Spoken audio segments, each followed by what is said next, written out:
বাবা আমার কাছে 170 টাকা আছে, তা আমি ওই 250 গ্রামের একটু কম মাংস পাবো, আমার 250 গ্রাম মাংস দেন। আমি 170 টাকার মাংস বেশি না, আর 250 গ্রাম মাংস কেনার ক্ষমতা তোমার আছে নাকি?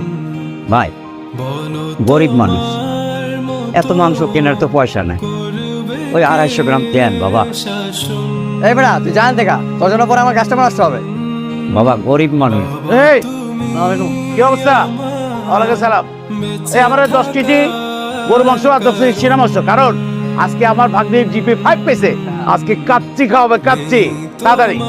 ও ভাই আমার দেন না ভাই, 250 মাংস দেন, আমি যাই। এই কাকা, এই এসব ছোট লোক এখানে কি জন্য? এখানে কি করে? কি ব্যাপার? এই কাকা জানতে হবে। এই যান, এই তাড়াতাড়ি আমার মাংস দাও। এই আলার বাবা, তোর যাইতে গেলাম না, তোর জন্য আমার কাস্টমার চলে যেতে বুঝতে না তুই? এই এসব দুর্গন্ধযুক্ত লোকজনকে এখানে কি জন্য আনছো? বাইর করো। এই কাকা সরেন। এই যান, যান।